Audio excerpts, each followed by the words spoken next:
So, shalom everybody. I think it would be appropriate to start about the 9 days, about the month of Av, before we start the Hallachot. First of all, the month that we're going to start on Friday is going to be Rosh Chodesh, is Rosh Chodesh Av. There's an interesting Kabbalah writing that says every single month of the year is one of the letters of Hashem's name. Imagine Hashem's name, it's written Aleph, Dalet, Nun, Yud. But write it as a whole. Aleph is Aleph, Lamed, Pe. Dalet is Dalet, Lamed, Tav. Nun is Nun, Vav, Nun. And Yud is Yud, Vav, Yud. Is that? Yeah. So it's Adonut. It's the name of Hashem, right? Just written out completely. The first month is Nisan. That's Aleph. Second month is Iyar. That's Lamed. Third month is Sivan. That's Pe. And in that order. Okay? Fourth month is Tammuz. That's Dalet. Fifth month is Av. That's Lamed. Elul is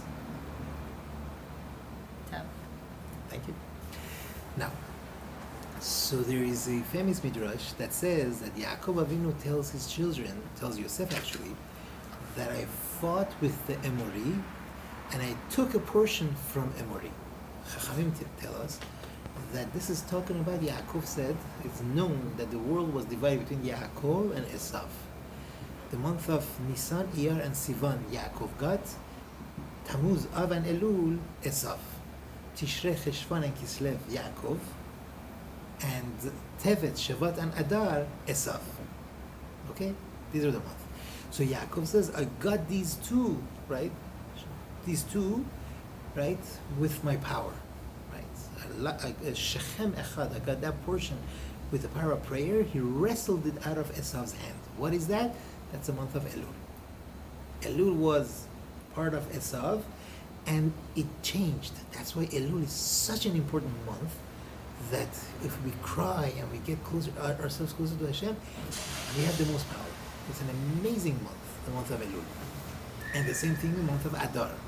The month of Adar belonged to Esav, belonged to Haman, a descendant of Esav, and Yaakov, and V'nahafochu, it says in Megillat Esther. It got turned around.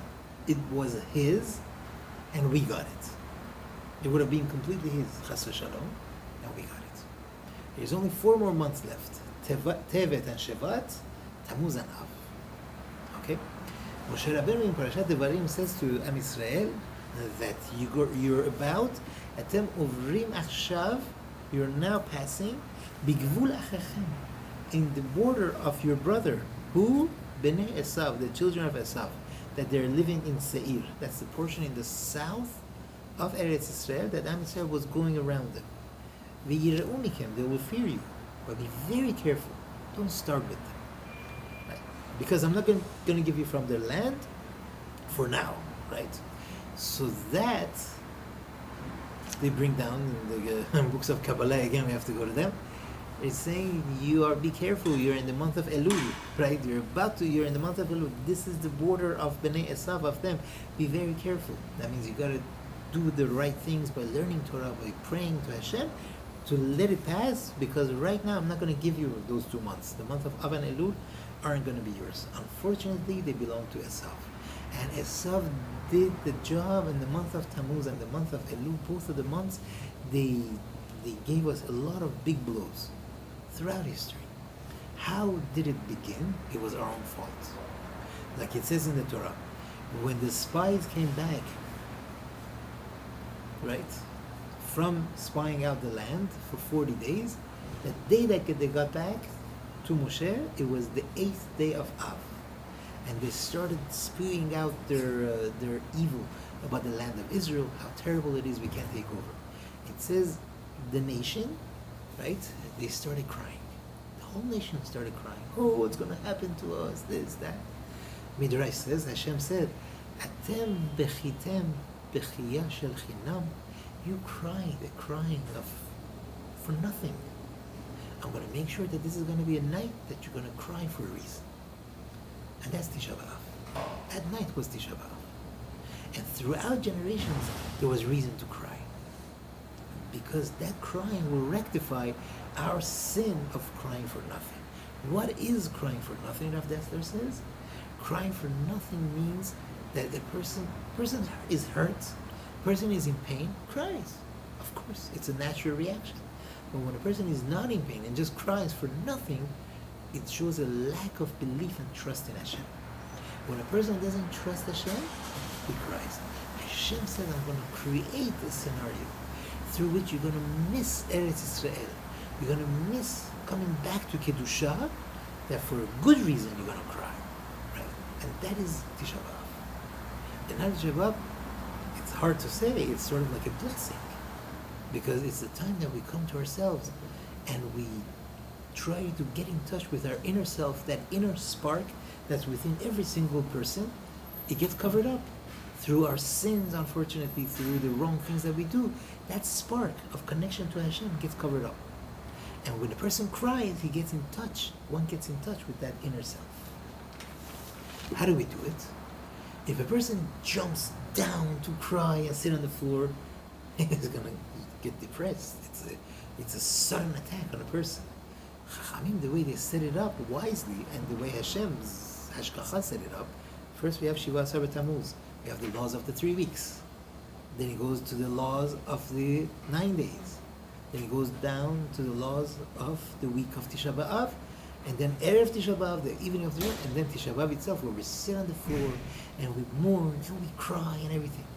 But then suddenly after that, there is no wait time. After that, there is no wait time. Right away, you got to snap out of it. Because Rav Dessler says, it'll bring Mara Shechora. What is that? Mara Shechora means depression. A person will be depressed. He's going to plunge into depression. If you remain in that state, you stay in depression. That's why right away, there is no slow time to get back up. Shabbat Nachamu is right after. The first Shabbat that comes in, the Shabbat Nachamu. The month of Av is a month that is going to be the head of the months. That's why it's called Av. Av means the father. That's the month of Av. There's other reasons. Av is Aleph Bet. Eicha is written in the order of Aleph Bet. There's a lot of reasons for it, but Av is going to be the month. David HaMelech writes in Sefer Tehillim, Ashrei Maskil El Dal. Ashrei Maskil El Dal. This is Tehillim, I think Membet. Tehillim Perek Membet, 42. Ashrei Maskil. So on a simple level, it means fortunate is a person who pays attention to the poor person. Ki beyom. What is that pasuk? Beyom ra'a yamalateu Hashem. When the bad day comes, when the bad days come, because he took care of that poor person, Hashem is going to save him. Ashrei maskir el dal. Fortunate is a person that pays attention to the letter Dalet and Lamed. What is the letter Dalet and Lamed? Dalet of the month of Tammuz and the month of Av. When a person pays attention to these 2 months, and for these 2 months he cries and he understands what it means that we have to mourn for the destruction of the temple. When a person understands that, then Beyom Ra'ah, on the bad day, on the evil day, right? On Tisha B'Av, Yemaleteu Hashem, Hashem is going to save him. He's going to make that day into a holy day. When we mourn, then the mourning on these days, and we understand that we have to mourn, and we have to cry, we have to understand what we've lost. When we do that, when a person is in that mode, the more he cries over Tisha B'Av and everything, the more of the salvation he's going to have, the more Be'ezrat Hashem, we're going to see the most miracles on the month of Av. Can you hear us? That's basically what it is. Then the rest of it, we have to figure it out. Any questions on this? Yes. Could we do laundry on the 9 days? We could do laundry in the 9 days. As Sephardim, we only cannot do laundry during the week of Tisha B'Av. Let's say Tisha B'Av is on Tuesday or on Thursday, we can't do laundry during that week. This year, according to many poskim, we don't have the week off. Some say because it's on Shabbat, so you have the previous week. That means next week is going to be the week of Tisha B'Av. But most poskim don't hold at that, and we are therefore allowed to do laundry The whole week, next week. And Okay. shopping? And shopping for what? Like- Food? No. If Better. it's better not. The month of starting the Rosh Chodesh Av, it's better not to shop unless it's something that you really really need, or there's a lot of great sales going on. That's You know, right. you don't want to miss out. That's don't wear it, of course, but you could buy it because it would be a monetary loss. Did you answer my question of why we mourn from So Aleph? the month of Av, the beginning of the month of Av already, is that it's going to be the more kadosh, and therefore it's going to be the beginning of the morning. It's the time, month of Av, the first day already Aaron HaKohen passed away, right?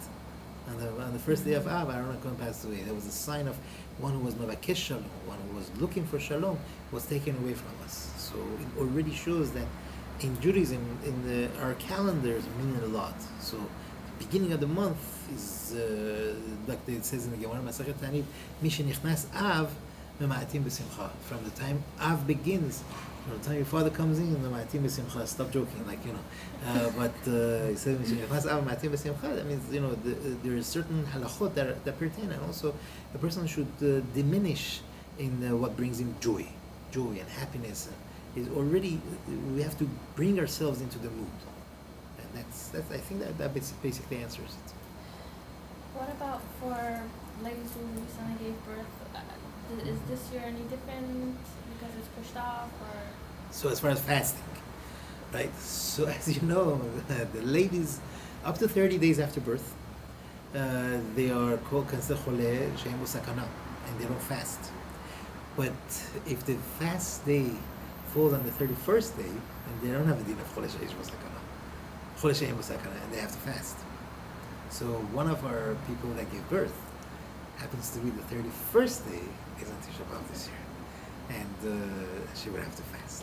Yom Kippur is different, right? Yom Kippur is very different, right? So Yom Kippur is tougher than Tisha B'Av. Of course, Tisha B'Av is Midrabanan. But of course, someone who is ill, because this year is the Ta'anit is pushed off, it does become more lenient. And if they feel like they can't do it, they should start eating. They should start drinking at least. That's for sure. That's true any year, especially this year. That's true on any Tisha B'Av.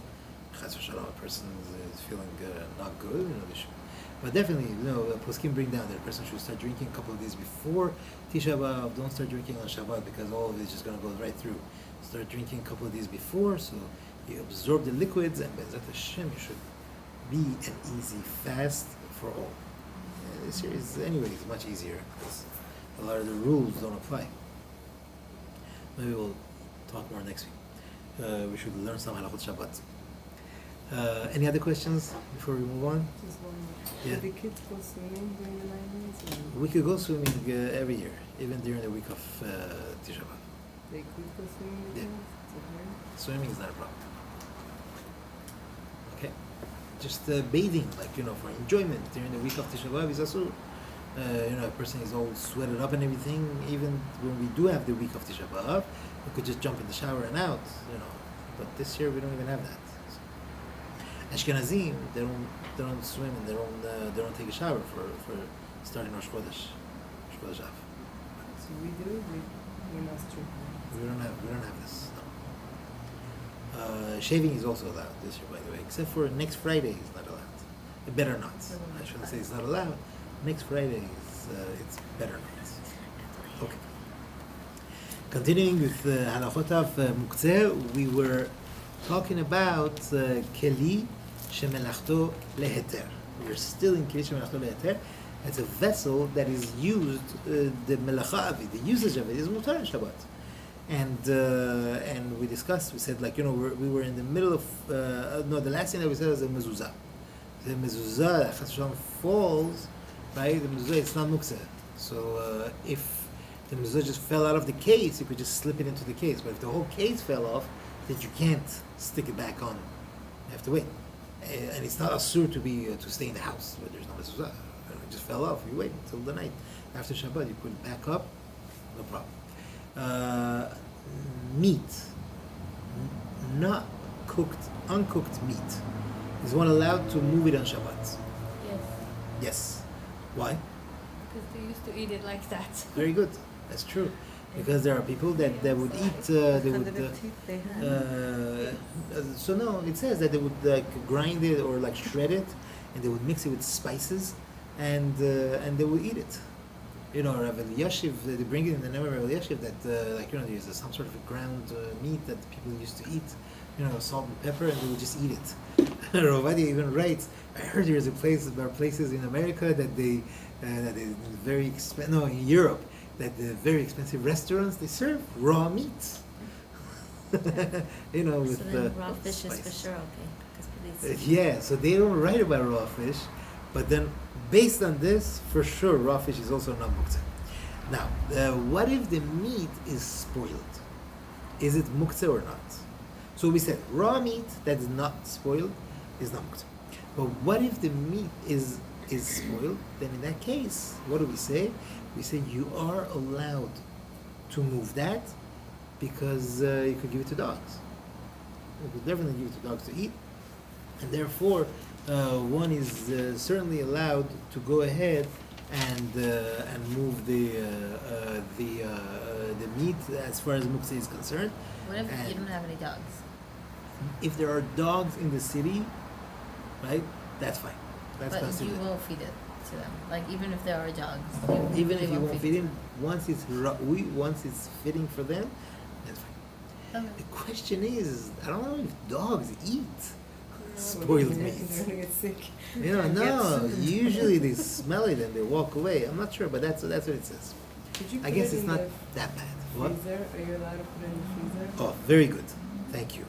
So now, if that's where we're getting to, because it's keli, it's not even a keli, it's food, right? Therefore, it doesn't go in the halachot of muktzeh, and if you just leave it out there in the sun, it's going to get spoiled. So you could certainly go ahead, pick it up, and move it, and put it in the freezer so that it won't go bad. If I made extra food and it's not going to be eaten at the Shabbat coming, Right. can I put it in the freezer? Yes, you can. Yes, we discussed that. That was in the halachot al-hachana that we mentioned. Look, it's not considered preparation because right now you're just trying to save the food right now, so it won't go back. What if space-wise? It's not that you're trying to save the food, like you don't have space, so you want to put some stuff in the freezer. That's also fine. It's fine. That's also fine. Now, what about so as far as fish? Again, as far as fish, if it's edible, if a person could eat it, then it's not muktzeh. But if it's not edible, then it would be muktzeh. If it's not edible, one of the conditions for something not to be muktzeh is that it should be food. It should be edible. So our fish, if it's not edible, then it cannot be. Then it's not. It is muktzeh. Unless you can feed it to the dogs. Fish, dogs, I don't know. You would eat- Sushi. I won't eat raw fish these days. But Yes. all types No, of he's fish. saying if it's spoiled, right? Right, If you're it's talking about raw- if it's spoiled. If it's not it's spoiled, raw- nobody's gonna give it to the dog. Right? Unless the dog, no, we don't. It's not If it's ma'achal. raw, it's not muktzah. If it's rough, it depends if it's edible. If it's edible, then it's not muktzeh. If it's not edible, that means But people is don't then eat all it. sushi? I don't know. Is sushi all types of fish? I don't know. what it is. I have no idea. Really, you have to ask sushi experts. Okay, so that's as far as that. So that you're talking about, like, let's say flour. It's Flour? not edible. Like just flour. We're gonna get to it. Hold on.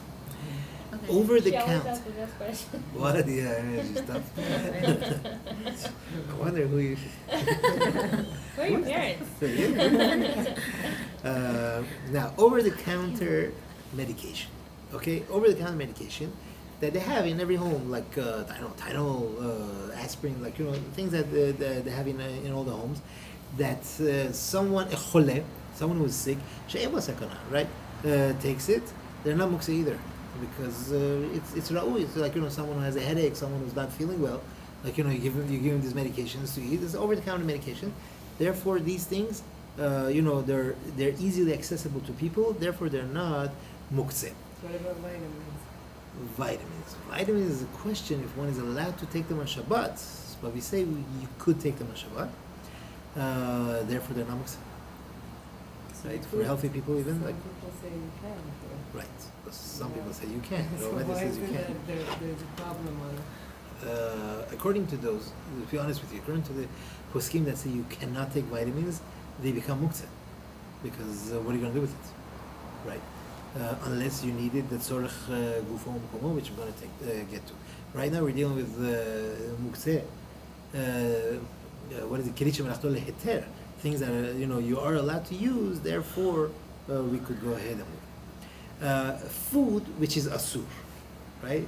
Food which is prohibited, like nevela, like non-kosher meat, right? You can't eat it. Again, you're allowed to move it because you can give it to the dog, right? But food which is asur to eat on Shabbat, like let's say you have a chicken at home, and your chicken laid an egg on Shabbat. This egg is nolad, and you can't consume it. You cannot eat it. Being that you cannot eat it, it's absolutely muktzeh. Okay? Like a fruit that fell Or off a tree. fruit that fell off a tree, right? You have a lemon tree in your backyard, like in LA most homes have, and the lemon fell off on Shabbat. Or a goy came, like Mustafa came to your house, and they said, you start shaking the tree and all these stuff that fell, like these are absolutely nolad. And being that you cannot eat it, you cannot even feed it to your dog, it is asur to move them on Shabbat, right? Their muktzeh becomes even stronger because it's nolad. You can't even move it, right? The tzorech gufo u'mkomo, right? You say, I need this orange to I don't know, bang it over someone's head. I don't know, or I need these oranges to sit. They're taking up they fell on the chair. You want to sit on the chair, you can't move it, right? You can't pick it off the chair. You could kick the chair and get the fruit off, right? Or if the chicken happened to lay the egg on your sofa, and you want to sit on your sofa on Shabbat, what are you going to do? You could tilt the sofa, and the eggs, that. So put them on there, it won't break, right? What But if it fell before Shabbat? what's that? What if the lemon fell before Shabbat? Then You saw it, it's but perfectly fine. you didn't pick it up. You want to If pick you it up. know that it fell before Shabbat, you're fine. It's not mitzvah. A vase that contains flowers, right? The flowers are for beauty. It's not a kedusha melachto leisur, it's a kedusha melachto leheter, and therefore one is allowed to move from place to place, and it is not muktzeh. As we know, Ashkenazim are machmir according to the Ramah, that because if there are flowers in it, that they're closed, and they will open when you move it. You're going to cause that the water will surge into the flower, and they'll open, right? Ashkenazim are machmir. God says, and in that case, right, you shouldn't move it. They say, if you have those type of flowers in your flower in the vase, right, then don't move it. You have to check to see if they're all open according to Ashkenazim. Then you could move it. For us, we're not makpid on that. We say you could go ahead and move it, right? Really, what is the halacha? The flowers that are all open, you could even put them in the water on Shabbat. You remember we mentioned? Yes. Someone brings you a bouquet of flower, like you put it in if they're all open, you could even put it in the water. Okay? If they're not open. If they're not open, lechatechila. You pick the don't- open ones? What? You pick the open ones and you put Then them? you're picking good from that. Borer. Just take the open ones in. Yeah. Just put the open ones in there. Really, look, you're not doing anything. Even if it opens up, wow. And it dies 2 days later. No, it's just big deal. You're not making it grow. You're not making it grow. There's nothing going on. It's already cut off. The flower is already cut off. It looks like you're zoreya. It looks like you're planting. I don't know if you remember back in the day when we were discussing the melacha of, what was it? I think zoreya. We were discussing it, whether you could put it in the water or not. That was way in the beginning. We said this. You're not really doing anything. You say, hey, look at this. It's all opening up and everything. And they do open up more on Shabbat. But you're not doing anything. It's just stage that it's going through. It's not growing. There's no way it's growing. As you said, it's going to die. Only if it's open or On Shabbat. either way? On Shabbat, if you want to put it in the water, you should put only the open ones, Okay. not the closed ones. Right? Lechatechila, it's not correct. That's the lashon. That's the language that they use. It is not correct to put the closed ones in the water on Shabbat. Okay. So did we answer your question for the flowers? No, I meant flowers and like FLOUR. Cooking flour. Oh, FLUR. Yeah. That's that should be Cooking muktzeh, no? flour, if it's Because it's not edible. Yeah, it's flour not. that What are you you gonna do cook with it? It's not. It is So muktzeh. you're not allowed to move it. Flour is muktzeh. Yeah, you're not allowed to cook it. If I'm getting to, it's in the pantry on my way, then I can move it, right? Not necessarily. No. לצורך גופו ומקומו that would be. Then it's is it the question is it, if it's מוקצה מחמת גופו, then it becomes like a rock. You can't just move it. בשינוי כלאחר יד, you might be able to move it using something else to move it. That would be it. But just to say, move aside. So I'll get to that. No. What about a phone book? Right? If you know what a phone book is, these days nobody uses phone books anymore. All right? It's not muktzeh on Shabbat because you can find people's address in it. You want to go visit someone on Shabbat. You say, I don't know where they live. It happens to be on Shabbat. We cannot use our cell phones. You cannot use your smartphones yet. And then what's going to happen? How are you going to find their address? You can't Google them. There is such a thing as it's like round. Sometimes it has yellow pages or white pages. You open it up. They have addresses of people in this thing. So therefore, one is you could move it as long as you need it, you could move it. You just want to play with it, you can't. Like we said before, something kelisha melachto leheter. You can't just if a person feels like he needs to play with it, that's fine. Then he could do it on Shabbat. But you want to use it, you want to move it somewhere to stand on it. You're too short. You want to put it under the chair. Whatever it is, you could do. Now, how about books? Books of chokhmah. Books of wisdom, books of medical books, they're not muktzeh, right? Because there is good information there. You could go ahead. Some say that you could read them. Therefore, they're not muktzeh. However, books of history, books of battles of kings of the past, not Jewish history, right? They're muktzeh, right? The person should not read it on Shabbat. There is a gezerah of chachamim not to read these things on Shabbat. Milchamot, melachim, these sort of things. Jewish history is good. You can learn a lot of lessons from history. That is allowed, right? It says that one is allowed to read that, and it's a good thing. Therefore, they are not muktzeh. Okay. What about non-Jewish fiction? There is no chokhmah in it. Non-Jewish fiction. What chokhmah can you learn from it? It's books on medicine, books on Consumer Reports. You get a lot of wisdom from it. You could read that stuff. It's only Shabbat. That's what Yeah. Yeah. They say, I have to tell you, there's on the next one, it talks about newspapers. Is one allowed to read newspapers on Shabbat? Right? There's a lot of machloket. Magazines, newspapers. There's a lot of machloket on that. Some people say it's not only muktzeh on Shabbat, it's muktzeh the whole week. It's you have to read. There's a lot of machloket. There's a lot of argument about newspapers and the magazines and stuff. So now. Even the Jewish magazine? Yeah, there's Jewish versions of things now. Yeah. Okay, fine. It has recipes and Yeah, like you're gonna cook on Shabbat. no, but it's interesting, fun to look at.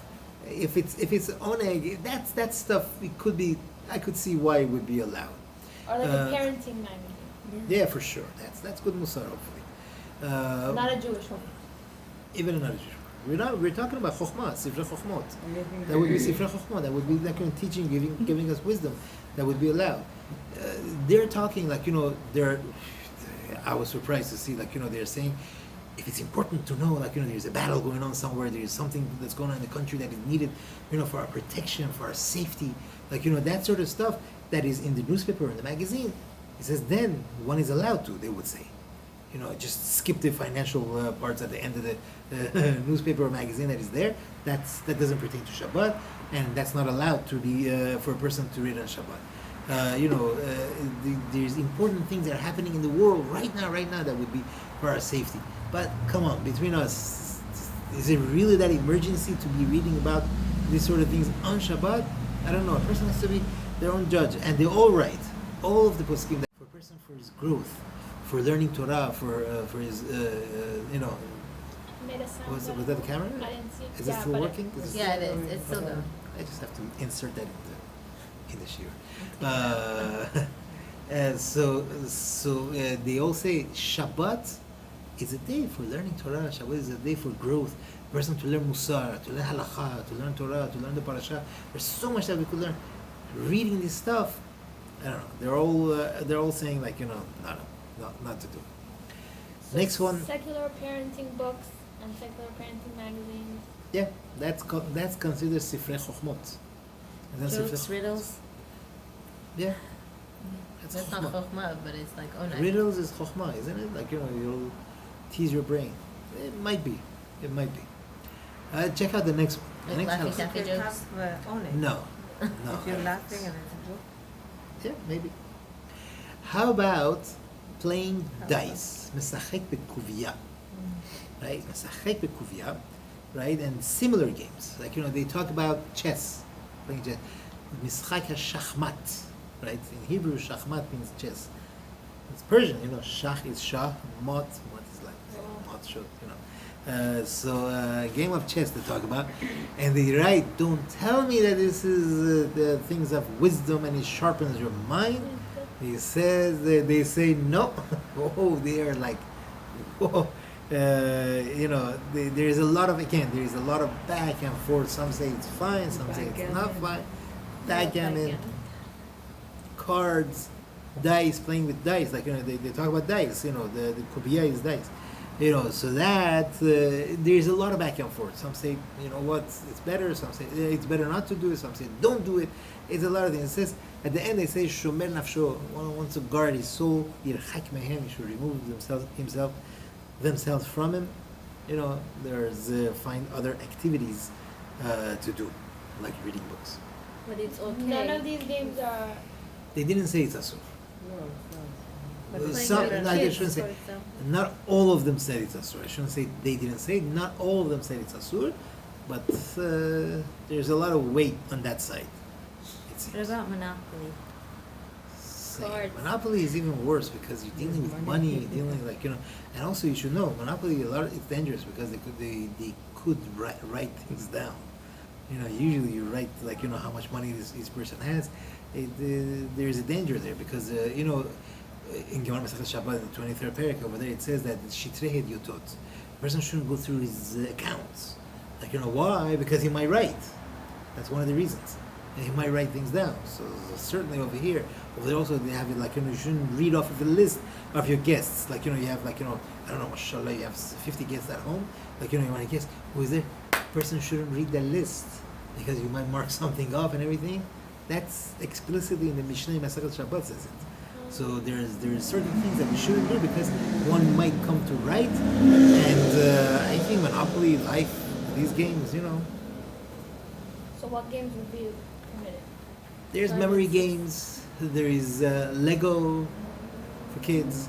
There is adults. puzzles. Adults Play with the kids. play with the kids. Well, we can. Not even all the games. Not in all the games. Could we be Lego? You should know there's a lot of good games. Connect There's a lot of Four. good games. Uno? It's a card game. What's it now? There is Berachot games and there is Uno is Parasha games. What's Uno? I don't know what's Uno. Mom, it's a card. It's a card game, no? Card game Yeah. that's colors and numbers. Memory games are great. Really. They're But that's awesome. also a card game. No, that's just look at it and you remember. It's great for memory. I can't remember this, but are we allowed to do puzzles with the kids? We're not supposed Don't to put the last complete piece it, in. right? We're not supposed to. Yeah, is that you what could. it is? Even the last piece. Oh yeah. So it's okay. Better not to, but really, And like Legos, building stuff with them. you shouldn't do it. But if you Okay, did why it, don't it's you fine. sit with Yeah, sit with them. Encourage them. Yeah, cheer them on. Better for you not to do it. It's for kids. It's fine. It's fine because there's no binyan here. There's no building really. We discussed it. You're not building anything. in the puzzle also. This is not just temporary. You're putting all these things together. What about it's magnetized? same. That's also fine. We said that. We mentioned that. Magnets are fine, right? Yeah. They're Scrabble. numbers. That's like writing. Oh, Yes, spells maybe are Like one spelling of- games are not okay, right? I'm not sure. I think I would have to check again. But I remember back then when we were checking with the games. I think that was also that came out to be because you're not really writing. It's just putting them next to one another. Okay. It's probably easier. But we'll check to make sure. Next, clothing and jewelry. Are they muktzah? They could be. No. It's a kirishim melachto leheter, and therefore one is allowed to move it, right? So kirishim melachto leisur, you could move it letzorach gufo umkomo, right? For its space and itself. But kirishim melachto leheter, you could also move it mechamal etzel. I just want to make you, you should remember the terminology. The terminology is mechamal etzel means from the sun to the shade. That means for its own protection. You want the thing to be protected. Now, if it's sitting over there in the backyard, some person might come and steal it. Okay? So you could go ahead and move it for a reason, meaning for its own protection. You could go ahead and move the clothing and the jewelry, even though you're not going to use it right now, even though you don't need it right now. But as long as there is for its own protection, one is allowed to move it on Shabbat. How about the clothing which is shatnez? It's kilayim. How about that? It's an interesting thing. One of the early sages, the Zargari, writes down that this question was asked of him. A goy brought a cloth which was shatnez, was in someone's home, and they asked if they could, and he came asking for it. They came and asked, "Can we take it and give it to the guy?" And I said, "No, it's asur, because it's muktzeh." And my rabbis told me otherwise. This is the Or Zargari. Like 700 years ago, he writes this. And the consensus is that although it's asur to wear it, of course, it doesn't have a halacha of muktzeh. And but you know what? Because he said it, so some people want to follow in his footsteps and say that yeah. So therefore, out of respect for the Or Zargari, we say that you can certainly move it, but it's okay. Because after all said and done, you know what? True, you can't wear it, but you could put it to cover something. Is this something that's been checked and it's shatnez? Yeah. So what You know about for sure something that it's hasn't been checked? What? Hasn't been That's checked. the thing. You don't know. You're not sure. You want to move it. You don't want to wear it. Right? To wear it is problematic until we check. But to move it from one place to another, is a safek. You're not sure. Therefore, you could move it. Right? That's fine. We're talking about really shadnez. So even really shadnez, you can still use it. Right? You want to cover something, for example. You could do it. It's going to start raining. You want to put it over something so it won't get wet. Oh, you're really allowed to use it then? Well, yeah, why not? You just can't wear it. It just can't give heat to you, like as wearing it. That would be the only issue. Now, as far as a watch, it's very interesting. It's a very interesting thing. Is one allowed to move a wristwatch? Well, actually, they're not talking about wristwatches. When you go back 400 years ago, Maram Bet Yosef and earlier Chachamim, they're not talking about wristwatches. They're talking about sand clocks, that you would put it, and for 12 hours the sand would go down, and then when the 12 hours were up, they would turn it around, and this way you know what time it is. Very important. Very important to know what time it is, for many things. Or they had a thing that works with the shade, right? Where as the shade moves, it goes onto the line, you know what time it is. Are these things muktzeh or not? So some want to say, no, these are tools for measuring. Tools for measuring are muktzeh. You can't use them on Shabbat, so therefore they're muktzeh.